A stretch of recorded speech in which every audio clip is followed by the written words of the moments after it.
ताज़ा खबरों के लिए हमारे आरआरसी के यूट्यूब चैनल को सब्सक्राइब कीजिए और बेल आइकन को क्लिक कीजिए।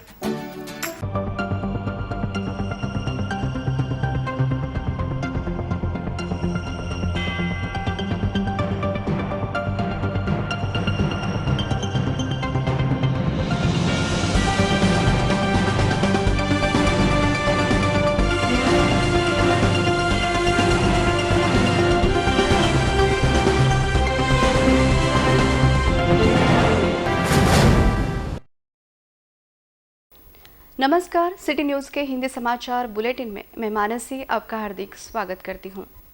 सबसे पहले एक नज़र आज की सुर्खियों पर।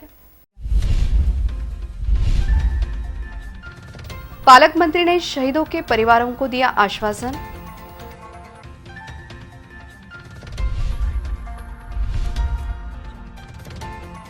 अकोला में फिर से बढ़ रहे संक्रमित मरीज।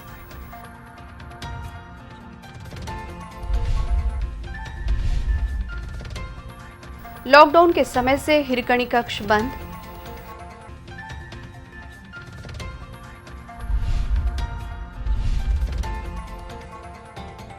जठारपेट चौक पर टिप्पर और कार के बीच भिड़ंत।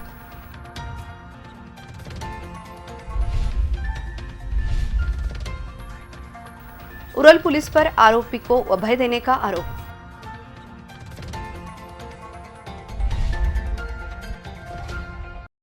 अब समाचार विस्तार से। जिले के पालक मंत्री बच्चू कडू ने शहीदों के परिजनों से मिलकर उनकी समस्याएं जानी। शहीद के परिजनों की ओर कोई ध्यान नहीं देता है, जिसके कारण उनकी समस्याएं हल नहीं हो पाती हैं, जिसे हल करने का आश्वासन पालक मंत्री ने दिया है। शहीदों को कभी आंदोलन करने का समय न आए, शहीद होने के बाद उसके परिवार की ओर कोई ध्यान नहीं देता है, जिसे देखते हुए अकोला जिले के प्रत्येक शहीद के घर जाकर अकोला के पालक मंत्री बच्चू कडू ने शहीदों के परिवार वालों से मुलाकात कर उनकी समस्याएं जानी। इस अवसर पर पालक मंत्री ने सिवनी के प्रशांत प्रहलाद राउत, पंचशील नगर के आनंद शत्रुघ्न गवई, यशवंत नगर के संतोष खुशहाल जामनिक, इन शहीद जवानों के घर जाकर उनके परिजनों से मुलाकात की और उनकी समस्याएं जानी।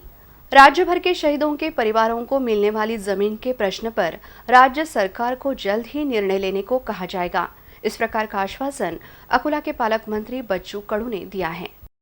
मी आता असं ठरवलं आहे का शहीद झाल्यानंतर त्या क्षणापुरता विषय असतं, ती धावपळ असतं, त्या सगळी गर्दी असते, पण शहीद झाल्यानंतर काही वर्षानंतर ते कुटुंब वाऱ्यावर सोडू नये, त्याला आपलं कोणी नाही असं वाटू नये म्हणून आम्ही असं ठरवलं का शहीदांच्या घरापर्यंत आपण गेलो पाहिजे, त्यांना आधार दिला पाहिजे आणि त्यांचा या निमित्तानं कसा गौरव करता येईल ते आपल्याला करता येईल का, त्यांच्या काही समस्या असेल त्या आपण ऐकून घेता येईल का, म्हणून प्रत्येक कुटुंबाच्या घरी शहीदांच्या घरी जे परिवार झालं त्यांच्यापर्यंत हा जाऊन आम्ही आता 14 शहीद इकडे आहेत तर त्यांच्या घरोघरी जाऊन आम्ही त्यांना समस्या विचारणार, त्यांचा आदर सत्कार करू आणि त्यांना आपण पोरकं नाही हे त्याच्या मागचा आमचा उद्देश है।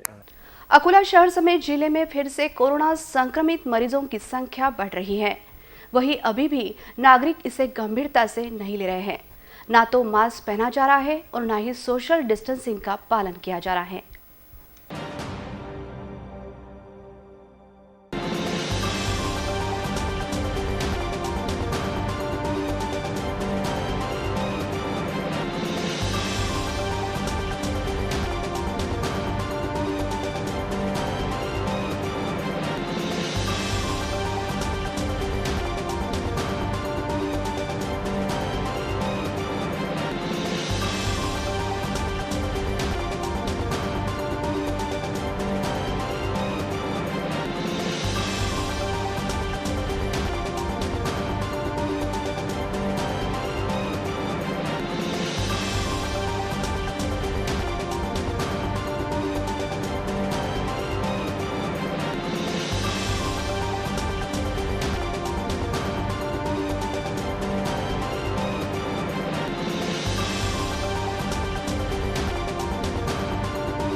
अकोला मुख्य बस स्थानक का हिरकनी कक्ष लॉकडाउन के समय से बंद पड़ा है, जिसके कारण माताओं को उनके शिशुओं को स्तनपान कहाँ कराए, इस प्रकार का सवाल पैदा हो गया है, जिसकी ओर एसटी महामंडल ध्यान देने के लिए तैयार नहीं है। राज्य के प्रत्येक बस स्थानक पर माता को अपने शिशु को स्तनपान कराने के लिए हिरकनी कक्ष का निर्माण किया गया है, परंतु हिरकनी कक्ष शोभा की वस्तु बन गई है। अकोला के मुख्य बस स्थानक पर हिरकनी कक्ष बनाया गया था। इस हिरकनी कक्ष में भंगार भरा पड़ा है, जिसे निकाला गया है, परंतु यहाँ प्रवेश कैसे करे, इस प्रकार का सवाल पैदा हो गया है। इतनी अधिक धूल यहाँ भरी पड़ी है। कोरोना वायरस के संक्रमण के चलते पिछले 9 महीनों से हिरकनी कक्ष बंद रखा गया था। अभी भी हिरकनी कक्ष बंद पड़ा है, जिसके सामने यात्री बैठकर बस की प्रतीक्षा करते नजर आते हैं। हिरकनी कक्ष के सामने यात्रियों की भीड़ के कारण माता अपने शिशु को स्तनपान कैसे कराए, इस प्रकार का सवाल पैदा हो गया है। अकोला शहर के मुख्य बस स्थानक पर रोजाना हजारों की संख्या में यात्री आते हैं, जिसमें महिलाओं की संख्या भी अधिक होती है। इस बात को ध्यान में रखते हुए मुख्य बस स्थानक के व्यवस्थापक इस समस्या पर गंभीरता से ध्यान देते हुए आवश्यक कार्रवाई करे, ऐसी अपेक्षा माताओं द्वारा की जा रही है। अकोला के जठारपेट पर भारी यातायात लगा रहता है। इस मार्ग पर भारी वाहनों के प्रवेश पर प्रतिबंध रहने के बाद भी भारी वाहनों की आवाजाही लगी रहती है। जठारपेट मार्ग पर टिप्पर और कार के बीच भिड़ंत हो गई। अकोला के जठारपेट में सुबह से लेकर देर रात तक भारी यातायात लगा रहता है। शहर के व्यस्त मार्गों में इस परिसर की गिनती होती है। मुख्य सड़क पर व्यवसायी अपनी दुकानें लगाते हैं, जिसके कारण इस मार्ग का यातायात अक्सर बाधित होता रहता है। विशेषकर इस मुख्य मार्ग से भारी वाहनों के प्रवेश पर प्रतिबंध है। बावजूद इसके भारी वाहन इस मार्ग से गुजरते दिखाई देते हैं। सोमवार की दोपहर यहां टिप्पर और कार के बीच भिड़ंत हो गई, जिसमें कोई घायल तो नहीं हुआ, लेकिन कार का नुकसान जरूर हो गया है। घटना के कारण इस मार्ग का यातायात बाधित हो गया था। शहर यातायात नियंत्रण शाखा को इस ओर गंभीरता से ध्यान देते हुए आवश्यक कार्रवाई किए जाने की अपेक्षा व्यक्त की जा रही है। पाइप मारकर गंभीर रूप से घायल करने वाले आरोपियों पर उरल पुलिस द्वारा किसी भी प्रकार की कार्रवाई नहीं की जा रही है। एक प्रकार से पुलिस आरोपियों को अपना अभय दे रही है, इस प्रकार का आरोप घायल ने लगाया है। बालापुर तहसील के उरल पुलिस थाने के अंतर्गत आने वाले गायगांव निवासी 32 वर्षीय मोहसिन खान आलिया खान पर साहिब खान शमशेर खान और इमदाद खान अफरोज खान ने पाइप से हमला कर गंभीर रूप से घायल कर दिया। मोहसिन खान के अनुसार वह ट्रैक्टर चलाने और मजदूरी का काम करता है। 1.5 महीने पहले उसने जावेद खान शमशेर खान के यहाँ ट्रैक्टर चलाने का काम छोड़ दिया था, जिसके बाद साहिब खान शमशेर खान और इमदाद खान अफरोज खान ने उसके साथ विवाद किया था। बाद में दोनों ने उस पर पाइप से हमला किया। इस घटना में उसके भाई पर भी पाइप से हमला किया गया, जिसमें दोनों घायल हो गए। इस घटना की शिकायत उरल पुलिस थाने में की गई है। पुलिस में शिकायत करने के बाद भी आरोपी पर किसी भी प्रकार की कार्रवाई नहीं की जा रही है, इस प्रकार का आरोप घायल ने लगाया है। सुबह में 11 बजे थोड़ी बारिश हुई थी और बारिश सलट गई थी। शाम को 7:30 बजे आके धोखे से पीछे से मारे, पाइपों से लोखंड की तलवार पाइप लेके आए, मारे मेरे को, वार करे पीछे से। किस दिन हुई घटना ये घटना 30 तारीख को। अच्छा, काय पे से मारे? वादात हुई थी जरा सी। सुबह में काम के लिए जा रहा था मैं, 1-2 महीने काम कर गया ट्रैक्टर पे उनके समचर का खासा तरफ। इस पर से उनकी कुछ वाद हो गई। शाम को उन्होंने दोनों ने पीछे से मारा, वार करी। उनके आप काम करते क्या? हाँ, उनके यहाँ काम करता था। अच्छा, तो पुलिस स्टेशन में कंप्लेंट किए क्या? हाँ, कंप्लेंट की है। पुलिस वालों को बताया, क्या बोल रहे थे? पुलिस वालों को बताया, पुलिस वालों ने बोली कार्रवाई हुई नहीं अभी तक कार्रवाई। राष्ट्रवादी युवक कांग्रेस ने सीसीआई कार्यालय में ठिया आंदोलन किया। कॉटन फेडरेशन ऑफ इंडिया द्वारा एक दिन में 15,000 गांठें खरीदी जा रही हैं, जिसके विरोध को लेकर यह आंदोलन किया गया। राष्ट्रवादी युवक कांग्रेस द्वारा सीसीआई के कार्यालय में बैठा आंदोलन किया। इस साल किसानों ने बड़े प्रमाण में कपास फसल की बुआई की है, जिसमें कपास पर विभिन्न प्रकार के रोग का प्रादुर्भाव, बेमौसम की बारिश के कारण कपास फसल का भारी नुकसान हुआ है। फिर भी किसानों ने हिम्मत जुटाकर किसी तरह कपास निकाला है, परंतु कॉटन कॉरपोरेशन ऑफ इंडिया द्वारा किसानों से कपास खरीदने में आनाकानी की जा रही है। सीसीआई के केंद्रों द्वारा केवल कपास की 15,000 गांठें ली जा रही हैं, जिसके कारण किसानों में तीव्र स्वरूप की नाराजगी व्याप्त हो गई है। जिसे लेकर सोमवार को अकोला के लक्ष्मीनगर स्थित कॉटन कॉरपोरेशन ऑफ इंडिया के कार्यालय में राष्ट्रवादी युवक कांग्रेस ने आंदोलन किया। इस दौरान सीसीआई के व्यवस्थापक का घेराव किया गया और जोरदार नारेबाजी की गई। इस दौरान व्यवस्थापक को बेशर्म के पौधे भेंट किए गए। राष्ट्रवादी युवक कांग्रेस के कार्यकर्ताओं के रौद्र रूप को देखते हुए यहां खदान पुलिस बुलाई गई थी।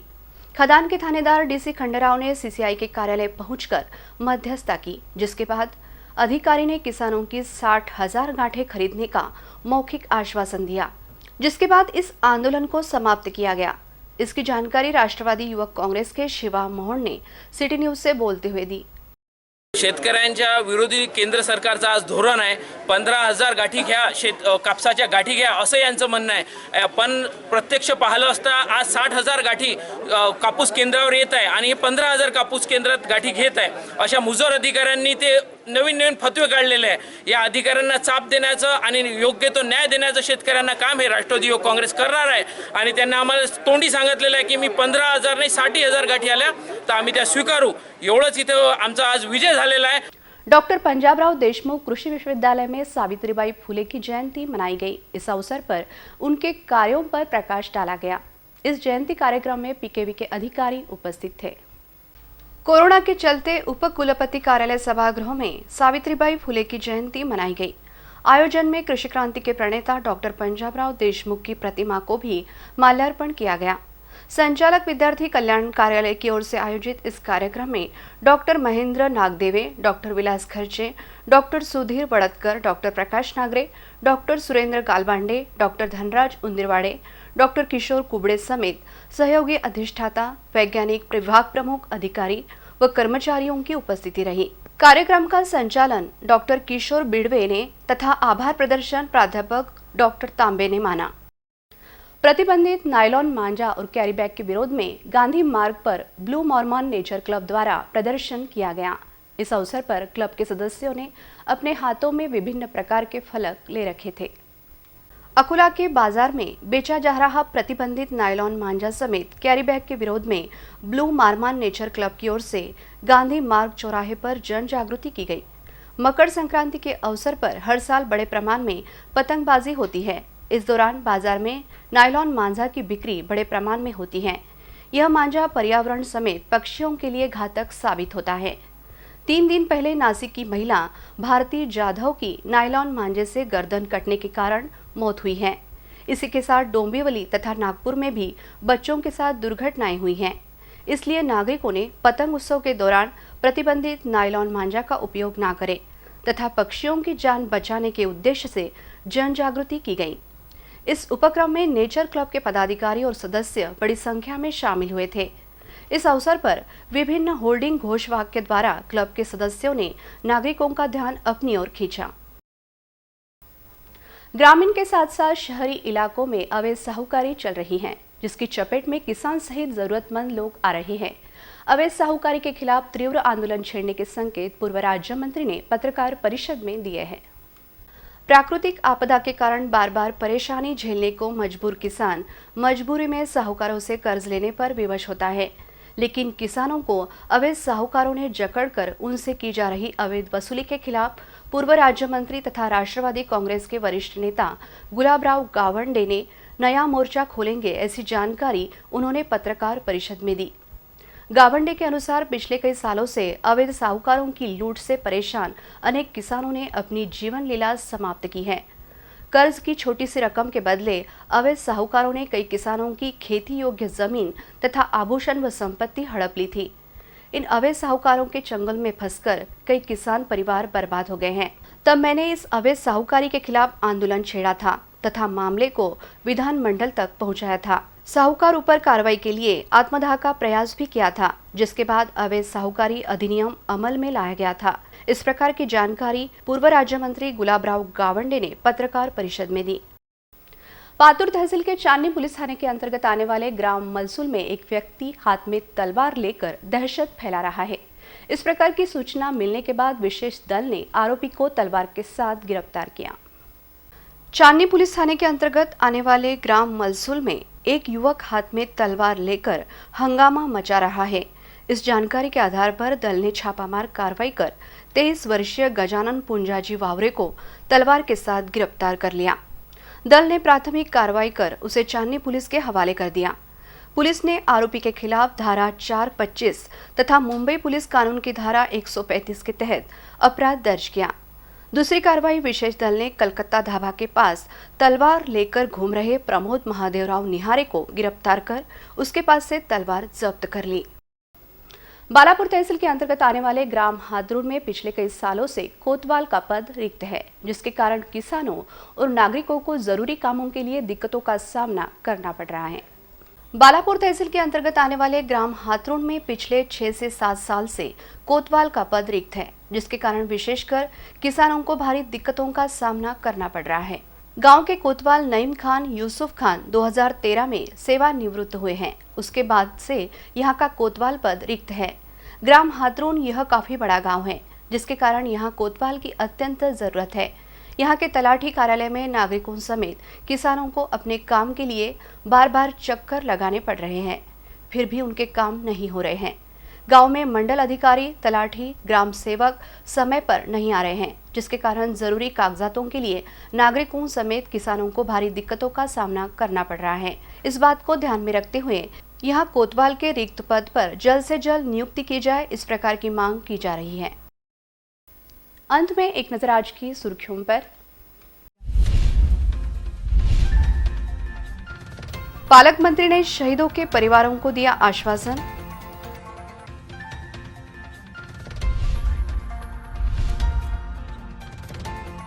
अकोला में फिर से बढ़ रहे संक्रमित मरीज।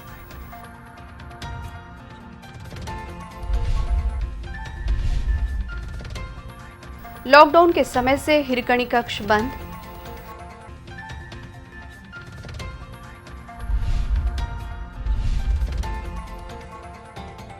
जठारपेट चौक पर टिप्पर और कार के बीच भिड़ंत।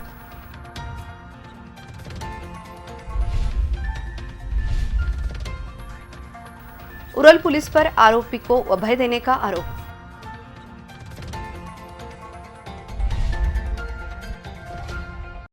फिर मिलेंगे शहर की ताजा जानकारी तथा महत्वपूर्ण घटनाओं के साथ। नमस्कार।